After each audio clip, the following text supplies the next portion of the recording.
அமெரிக்காவில் ஒரு முருகன் கோயில் கட்டுறாங்களாம். முருகனை பற்றி நான் ஏன் தெரிஞ்சுக்கணும் அப்படிங்கிற கேள்வி உங்களுக்குள்ளே இருக்கும். பட் இந்தியாவில் கட்டியிருந்தால் அது சாதாரணமான விஷயம். கிறிஸ்தவர்கள் வாழக்கூடிய அமெரிக்காவில் முதலாக ஒரு இந்து கோயில் கட்டப்படுவது அப்படிங்கிறது வித்தியாசமான ஒரு அணுகுமுறை. இது பற்றி அமெரிக்கர்கள் தெரிவித்திருக்கக்கூடிய கருத்துக்கள் தான் கொஞ்சம் வித்தியாசமானவை. அதை பற்றி தான் நம்ம பேச போகிறோம். முருகன் அப்படின்னு சொன்ன உடனே இங்கே ஆரியர்கள் சில பேர் நம்முடைய முருகனுக்கு அறுபடை முருகனை தாண்டி 7ஆவதாக ஒரு பேர் ஒன்று வச்சுருந்தாங்க. அதுக்கு பேர் தான் சுப்பிரமணி அப்படின்னு. இது ஆரிய கடவுள் அப்படின்னு சுகிசிவம் உள்ளிட்டோர் ஏகப்பட்ட இடங்களில் சுட்டி காமிச்சிருக்காங்க. அப்போது அருணகிரிநாதரும் நம்முடைய பழங்கால சங்க இலக்கியங்களில் சொல்லப்பட்டிருக்கக்கூடிய முருகனை பற்றிய செய்திகளையும் இந்த இடத்துல இணைச்சு பார்க்க வேண்டிய தேவை இருக்குது. ஆகமம்னா என்ன, ஆகமம் மற்ற கோயில்லாம் என்ன அப்படிங்கிறத பற்றிய தெளிவுகளும் நமக்கு தேவை. முருகனை பற்றிய ஒரு செய்தியை சொல்லிக்கிட்டு இருக்கும்போதே தினமலர் அப்படிங்கிற அந்த பேப்பரில் இந்து சமய அறநிலையத்துறையில் பணியிடங்களுக்கான வாய்ப்பை உருவாக்குவதற்காக நடத்தப்பட்ட எழுத்து மற்றும் நேர்முக தேர்வில் பெரியார் இந்த கோயில்களுக்காக செய்தது என்ன அப்படிங்கிற கேள்வி கேட்கப்பட்டது. இந்த கேள்வி கேட்டதே தப்பு அப்படின்னு சில பேர் குரல் கொடுக்குறாங்க. பெரியார் கோயில்களுக்காக என்ன செஞ்சுருக்காரு அப்படிங்கிறதையும் நம்ம சேர்த்து வச்சு பேச போகிறோம். இது எல்லாத்தையும் கடந்து இன்றைக்கி இருக்கக்கூடிய ஜென்னிசட் பற்றி ஏகப்பட்ட பேர் அவங்கள தற்குறிகள் அப்படின்னு சொல்கிறாங்க. அப்படிப்பட்ட தற்குறிகள் என்ன தெரியுமா செஞ்சுருக்காங்க?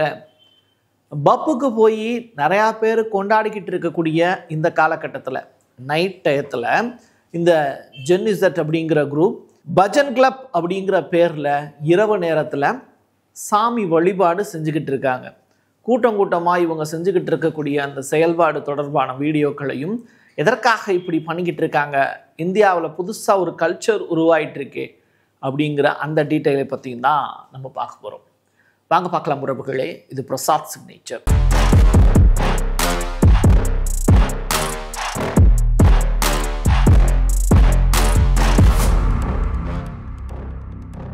Prasad signature media broadcasting private limited. நீங்க நியூஸ் ரீடரா மாறணுமா, கண்டென்ட் கிரியேட்டரா உருவாகணுமா, சேட்டலைட் சேனல்ல ரிப்போர்ட்டரா வேலை பார்க்கணுமா, டாக்குமெண்ட்ரி மேக்கிங்ல இருந்து ஜேர்னலிசம் பற்றிய முழுமையான பயிற்சி பெற உங்களுக்கான அருமையான வாய்ப்பு. எங்களை தேடி வாங்க. ஆன்லைன் மற்றும் நேரடி பயிற்சி வகுப்புகளும் சர்டிபிகேட் கோர்ஸாவே கத்துத்தரும். மீடியா துறையில் 10 ஆண்டுகளுக்கு மேல அனுபவம் உள்ளவர்கள் பயிற்சி கொடுப்பார்கள். வாய்ஸ் ஓவர் தொடங்கி வாய்ஸ்லெஸ் பீப்புளுக்காக உங்களை சிறந்த ஜேர்னலிஸ்டா உருவாக்க வேண்டியது எங்களோட பொறுப்பு. ஸ்கூல்ஸ் அண்ட் காலேஜஸ்ல ஜூனியர் ஜேர்னலிஸ்ட்ங்கிற பேர்ல ஒர்க் ஷாப்பும் கண்டக்ட் பண்ணி கொடுக்கிறோம். மோட்டிவேஷனல் ஸ்பீக்கரா கடந்த 15 ஆண்டுகளா கல்வி நிறுவனங்களுக்கு நிகழ்ச்சிகளும் நடத்தி தரோம். தொடர்புக்கு 9944790333 94493594 prasadsignature@gmail.com. அமெரிக்காவில் நார்த் கரோலினா அப்படின்னு சொல்லிட்டு ஒரு பகுதி, அங்கே 130 ஏக்கர் அளவிற்கு ஒரு பரந்த நிலப்பரப்பில் ஒரு முருகன் கோயில் கட்டப்பட்டுக்கிட்டு இருக்கு. இந்த முருகன் கோயிலில் இதனுடைய ஸ்பெஷல் என்ன அப்படின்னா, இது கருவறை கோயிலெலாம் கிடையாது. ரொம்ப பரந்த வெளியில் முருகன் வெட்ட வெளியில் வெயிலாக இருந்தாலும் சரி மழையாக இருந்தாலும் சரி நனைஞ்சிக்கிட்டு தான் இருப்பார். ரைட்டா? அப்போது தமிழனுடைய அறுபடை வீடுகளில் எல்லா கோயில்களுக்கும் நம்ம போயிருக்கோம். ஆனால் அதையும் தாண்டி முருகனுக்கு ஏகப்பட்ட இடங்களில் கோயில்கள் இருக்குது.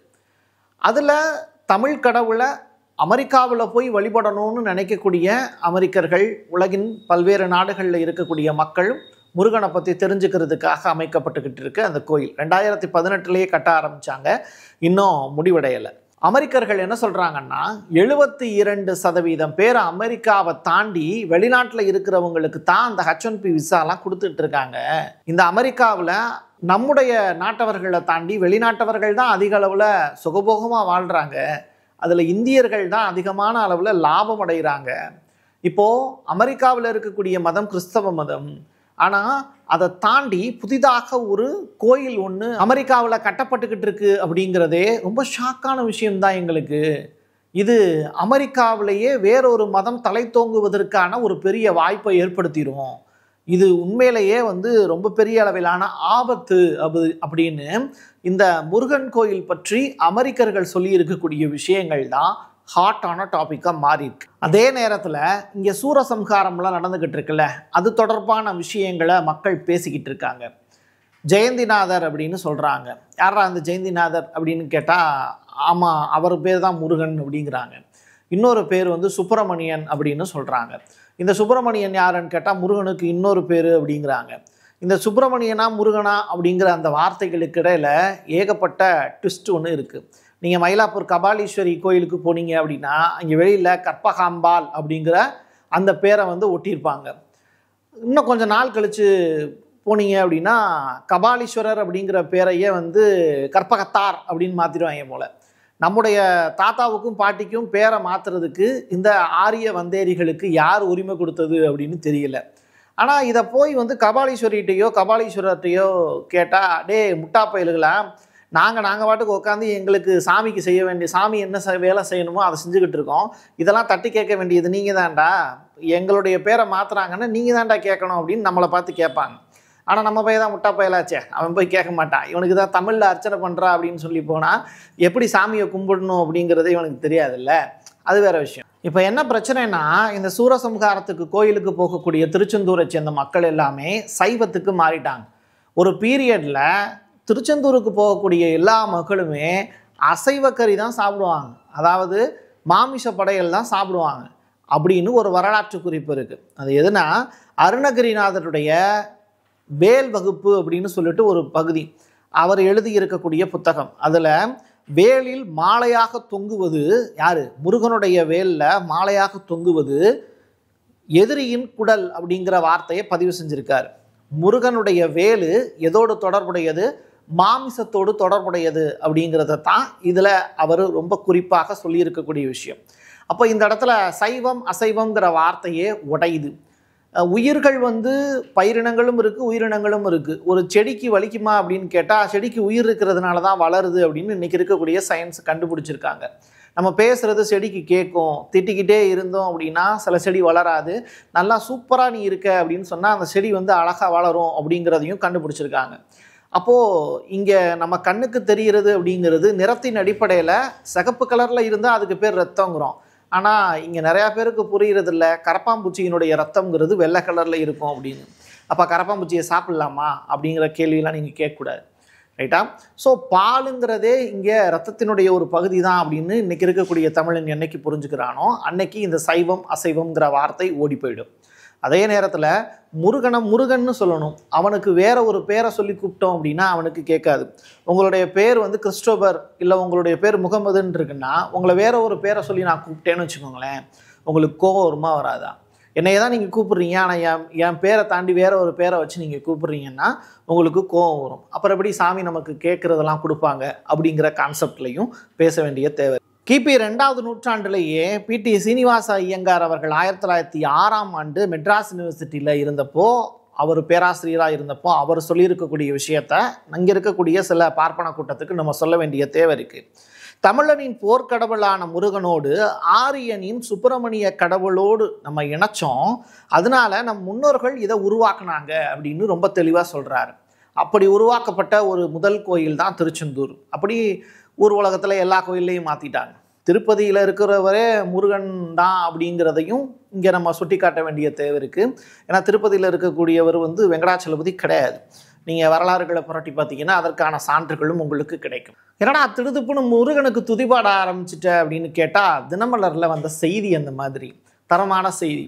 அதாவது இந்து சமய அறநிலையத்துறையை நோண்டாமல் தினமலர் பேப்பருக்கு இருக்க முடியாது. இருந்தாலும் மக்களுக்கான செய்தியை கொடுக்குறதுல அவங்க கெட்டிக்காரங்க தான். நமக்கு நெகட்டிவ் நியூஸ் பிடிக்குங்கிறதுனால தினமலரை தேடி தேடி பார்த்து படிப்போம்.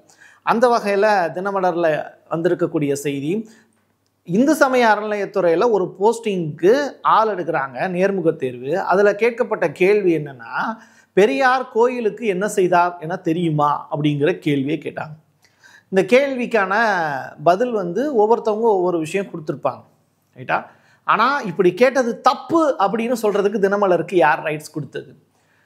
ஏன் அப்படின்னா, பெரியார் கோயிலுக்கு எதுவுமே செய்யலை அப்படிங்கிறது தினமலருடைய எண்ணப்பாடு. ஆனால் இன்றைக்கி நாங்கள்லாம் கோயிலுக்குள்ளே போய் கும்பிடுறதுக்கு காரணமே பெரியார் தான் அப்படிங்கிறது தினமலருக்கு பெரிய அளவிலான புகைச்சல். நான் போய் சாமியை கும்பிடக்கூடாதுங்கிறதுல இவங்க ரொம்ப தெளிவாக இருக்காங்க. அதுதான் இங்கே இருக்கக்கூடிய நிறையா மக்களுக்கு இருக்கக்கூடிய தெரியாத ஒரு விஷயம். சரி, கேள்வி கேட்டீங்க, கோயில் நிர்வாகத்திற்காக பெரியார் என்ன செய்தார் அப்படின்னு, அதுக்கான பதிலையும் நம்ம தெரிஞ்சுக்கணும்ல. பெரியார் வந்து அவருடைய அப்பா காலத்தில் இருந்தே ஒரு கோயிலை நிர்வகிச்சிருந்தாங்க அவங்க குடும்பம். அதற்கு பிறகு பெரியார் காலத்தில் அவருடைய கைக்கு தந்தை பெரியாருடைய காலத்தில் வந்துச்சு. அந்த கோயில் கடனில் கிடந்துச்சு. ஆனால் அந்த கோயில் நிர்வாகத்தில் தலையிட்டு அவர் 45,000 ரூபாய் அந்த கோயிலுக்கான வருமானத்தை ஈட்டி கொடுத்தாரு எங்கே ஈரோட்டில். இதெல்லாம் வந்து வரலாறு அறிஞ்ச தினமலர் அடுத்ததாக செய்தியை போடும்போது கொஞ்சம் கவனத்தில் எடுத்துக்கிட்டாங்கன்னா நல்லது. எல்லாத்தையும் தாண்டி தமிழில் கோயிலில் போய் பூசை பண்ணலாம், தெருவில் நின்று மக்கள் வந்து இவன் கீழானவன், இவன் வந்து சூத்திரன், உள்ளே போகக்கூடாது அப்படின்னு சொல்லிக்கிட்டு இருந்த காலகட்டத்தில் நம்மெல்லாம் தமிழன் அப்படிங்கிற ஒரு வார்த்தையை முதல்ல பயன்படுத்தினவர் யாருன்னா பெரியார் தான். அதனால தான் அவர் தமிழ் இனத்திற்கான தலைவர். ஒரு இனத்தையே வந்து நமக்காக கட்டப்பட்டிருக்கக்கூடிய கோயிலில் நம்ம போய் உட்காரக்கூடாதுன்னு கருவறையில் இருக்கக்கூடிய ஒருத்தன் சொன்னான்னா அவனுக்கு எதிராக சாமியே இல்லை போடா அப்படின்றார். அதுக்காக அவர் சாமி இல்லைன்னு சொல்ல வரலை. சாமியை போய் கும்பிடுறதுக்கான எனக்கு வாய்ப்பு நீ கொடுக்கல, ஆனால் நான் போடுற தட்டில் போடக்கூடிய காசு மட்டும் உனக்கு வேணும் அப்படின்னா அது எப்படா நியாயமாக இருக்க முடியும் அப்படிங்கிறது தான் அவர் கொஸ்டினாக ரைஸ் பண்ணியிருந்தார். ஆக மொத்தத்தில் முருகனாக இருந்தாலும் சரி, மற்ற சாமியாக இருந்தாலும் சரி, நம்ம கோயிலுக்குள்ளே போய் கும்பிடுவதற்கான வாய்ப்பை கொடுத்தவரை யார்? இந்த பெரியார் தான். தமிழில் பூசை செய்யுங்க, தமிழில் பூசை செய்வதற்கான மந்திரங்கள் இருக்குது அப்படின்னு சொல்லப்பட்டால் கூட அதை தேடி படித்து சாமியை சந்தோஷப்படுத்தி தேவையான வரத்தை வாங்கிக்கிறதுக்கான வாய்ப்பு இந்த தமிழனுக்கும் இருந்தும் இன்னமும் அவன் அதை தேடி போக மாட்டான் அப்படிங்கிறது இந்த தமிழினத்தினுடைய தலையெழுத்து. பகலில் நடக்கக்கூடிய விஷயத்தெல்லாம் விட்டுரும், நல்லாவே இல்லை. இரவு நேரம் தான் ரொம்ப பெரிய அளவில் இன்றைக்கி இருக்கக்கூடிய யூத்துக்கு கொண்டாட்டமான நிகழ்வுகளாக இருக்குது. அதுக்கு சமீபத்தில் கிடச்சிருக்கக்கூடிய செய்திகள்லாம் சான்று தான். சரி, நீங்கள் இரவு நேரத்தில் என்ன மாதிரியான விழாக்கள் கொண்டாடுவீங்க? ஃபஸ்ட்டு நியூ இயர் இல்லையா? அடுத்து நம்முடைய தமிழ் சமூகம் நவராத்திரிக்குன்னு ஒரு விழா வச்சுருக்காங்க. அது இரவு நேரத்தில் மாரியம்மனுக்கோ இல்லை கொற்றவைக்கோ இருக்கக்கூடிய அம்மன்களுக்கோ பூசை செய்வாங்க. அது மாதிரி இரவு நேரத்தில் கொண்டாடக்கூடிய விழாக்களுக்கு, இந்து சமய விழாக்களுக்கு இன்றைக்கி அதிகமான அளவில் ஜென்னிசெட் இந்த குரூப்பு ஒன்று சேர்றாங்க அப்படிங்கிறது தான் கிடச்சிருக்கக்கூடிய லேட்டஸ்ட் அப்டேட்டு. அது தொடர்பான வீடியோக்களையும் நீங்கள் பார்த்துட்ருக்கீங்க. ஸோ ஜென்னிசெட்லாம் தற்குறிகள் அப்படின்னு சொல்லிக்கிட்டு இருக்கக்கூடிய இந்த காலகட்டத்தில் இதே ஜென்னிசெட் இப்படிப்பட்ட வித்தியாசமான ஒரு நடைமுறையில் இறைவனை தேடி வழிபடுறாங்க அப்படிங்கிற அந்த கல்ச்சர் இந்தியாவில் புதுசாக உருவாகி இருக்குது. ஏற்கனவே நம்ம செஞ்சுக்கிட்டு இருந்த விஷயங்கள் தான். நம்முடைய அம்மா அப்பா கோயில்களுக்கு கூட்டு போய் பிள்ளைங்களை சிவபுராணம் பாட வச்ச வரலாறுகள்லாம் இருக்குது. ஆனால் இன்றைக்கி இந்த சிவபுராணங்களோ இங்கே இருக்கக்கூடிய திருவாசகத்துக்கு உருகார், ஒரு வாசகத்திற்கும் உருகார் அப்படின்னு சாமியவே மகிழ்விக்கக்கூடிய அந்த வாசகங்களை எல்லாம் வாசிக்கிறதுக்கோ பாட்டா பாடுறதுக்கோ வாய்ப்பில்லாத ஒரு சமூகமாக இன்னைக்கு இருக்கக்கூடிய குரூப் மாறிடுச்சு. இது வட இந்தியாவில் இந்த கல்ச்சர் ஜெனிசெட்டினுடைய பஜன் கிளப் அப்படிங்கிற அந்த கல்ச்சர் வந்து பெரிய அளவில் பேசப்பட்டுக்கிட்டு இருக்கு. அதே மாதிரியான கல்ச்சர் இப்போ தமிழ்நாட்டிலையும் கொண்டு வர ஆரம்பிச்சிருக்காங்க. ஸோ தற்குறி கூட்டத்திற்கு இன்னொரு பெயர் வந்து பார்த்திங்கன்னா பஜனை பாடக்கூடிய கூட்டமாக மாறிக்கிட்டு இருக்கு. இது ஒரு வகையில் மதத்தை பரப்பக்கூடிய நிகழ்வுன்னு சொல்லி சில பேர் அதை ஸ்டாப் பண்ணுறதுக்கு ட்ரை பண்ணலாம். பட் நைட்டு பப்பில் போய் குடிச்சிட்டு கூத்தடிக்கிறதுக்கு பதிலாக கோயிலில் போய் சாமி கும்பிடுறத குரூப்பாக சேர்ந்து இலசுகள் வந்து கொண்டாடக்கூடிய நிகழ்வுகள்ங்கிறது புதிதாக இந்திய கலாச்சாரத்தில் இப்போ இணைஞ்சிருக்கிறத நம்ம வரவேற்கலாம். பெரியார் தொடங்கி முருகனில் ஆரம்பித்து ஜென்னிசெட்டில் முடிச்சிருக்கோம். இது எந்தளவுக்கு உங்களுக்கு புரிஞ்சதுன்னு தெரியல, பிடிக்குதுன்னு தெரியல. கமெண்ட் பாக்ஸ் ஓப்பனில் தான் இருக்குது. உங்களுடைய கருத்துக்களை பதிவு செய்யுங்க. என் கையெழுத்து என் மக்களுக்கானது உறவுகளே. மீண்டும் ஒரு பதிவில் சந்திக்கலாம். நன்றி, வணக்கம். Prasad signature media broadcasting private limited. நீங்க நியூஸ் ரீடரா மாறணுமா, கண்டென்ட் கிரியேட்டரா உருவாகணுமா, சேட்டலைட் சேனல்ல ரிப்போர்ட்டரா வேலை பார்க்கணுமா, டாக்குமெண்ட்ரி மேக்கிங்ல இருந்து ஜேர்னலிசம் பற்றிய முழுமையான பயிற்சி பெற உங்களுக்கான அருமையான வாய்ப்பு. எங்களை தேடி வாங்க. ஆன்லைன் மற்றும் நேரடி பயிற்சி வகுப்புகளும் சர்டிபிகேட் கோர்ஸாவே கத்துத்தரும். மீடியா துறையில் 10 ஆண்டுகளுக்கு மேல அனுபவம் உள்ளவர்கள் பயிற்சி கொடுப்பார்கள். வாய்ஸ் ஓவர் தொடங்கி வாய்ஸ்லெஸ் பீப்புளுக்காக உங்களை சிறந்த ஜேர்னலிஸ்டா உருவாக்க வேண்டியது எங்களோட பொறுப்பு. ஸ்கூல்ஸ் அண்ட் காலேஜஸ்ல ஜூனியர் ஜேர்னலிஸ்ட்ங்கிற பேர்ல ஒர்க் ஷாப்பும் கண்டக்ட் பண்ணி கொடுக்கிறோம். மோட்டிவேஷனல் ஸ்பீக்கரா கடந்த 15 ஆண்டுகளா கல்வி நிறுவனங்களுக்கு நிகழ்ச்சிகளும் நடத்தி தரோம். தொடர்புக்கு 9944790333 94493594 prasad signature@gmail.com.